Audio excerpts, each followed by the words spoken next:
There's a few options to do your gardens. You can use sprinkler heads and sprayers, which we'll talk about. The other thing is what we call pressure compensating pipe. You've probably seen this as a brown tubing, about 13 mil. Now the thing that's different about this to most other tubes is it's got these, you might not be able to see it, but there's a lump inside the tube there. There's a little dripper hole. Now these little devices that run right throughout the pipe, there's one here, probably every sort of 300 millimeters or so. This adjusts the flow through the pipe so that the water coming out of every single one of these is the same.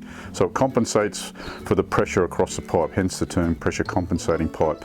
If you'd imagine you just had an open pipe, the water coming out right at the start of the pipe would be a lot more than the water coming right out at the end of the pipe, where you want the flow coming out into the soil to be the same.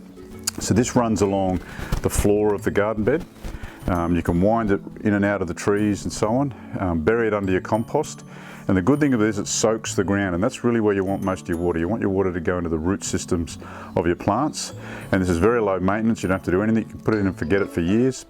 Hook it up to your irrigation system and then keep that, that garden well watered all year round. You need to flush the system to ensure that none of the holes are blocked after you've installed the pipe.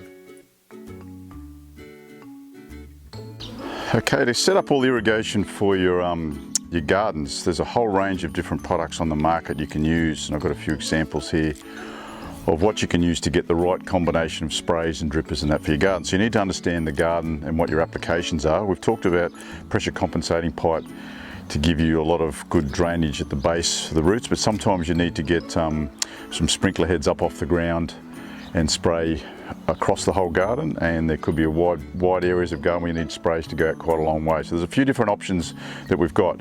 I'll go through all of these just individually, but I've got a couple. These are drippers. The one without the colour can be adjusted and can back off right down to almost no flow at all. These ones are similar sort of setup, but they are a bit, produce more flow and go out a bit further and aren't that adjustable. Okay, an option rather than having sort of fixed sprinkler heads is to use a combination of these stakes, which come in quite a range of different lengths, from about 200 up to these biggies, about 500.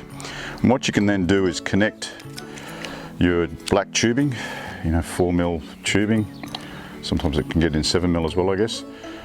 Connect those into your stakes, and then you can move these around wherever you like, and then you can put the varying types of heads on the top of the tubing as you wish. So then you get a range of different options that you can vary depending on your application. And these particular rotary heads, they do use a little bit of flow, and they do send out water quite a long way, and they vary in distance and flow depending on and they're color coded. As you can see, there's an orange there and a blue. You can also get one that's adjustable, they're green. So there's quite a range of different head types. And the main difference is how far they throw water out and what amount of flow they use in them.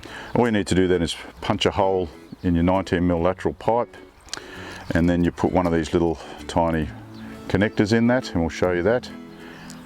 Push your tube into it, then you can cut the tube to whatever length you like, put your stake in the ground, and then put whichever head you would like on the top of the stake. Now that gives you the greatest flexibility to get the heads that you need in the different applications and the distances you want, and you can move those around as your plants change as well, from planting season to planting season. It gives you a lot of flexibility, and if for some reason you can go and get some more tube, and you could extend it by taking out the tube and replacing it with a longer or shorter piece depending on your application. So this gives you the greatest flexibility in what I normally use in gardens, other than the pressure compensating pipe to get the roots. If I need spray heads, I use these stakes, the tube, and the different rotary heads or spray heads that you can use. After you've run your 90mm pipe to the garden from your valves, you need to punch a hole in the pipe with a hole punch. You then need to connect a barb into that pipe. A set of pliers can help with this. You can then connect the tubing to this pipe, and you're now in a position to connect your drippers and sprinklers in your garden. You now need to cut your tubing to the required length. This system gives you the complete flexibility to install drippers, rotors, misters, or sprays.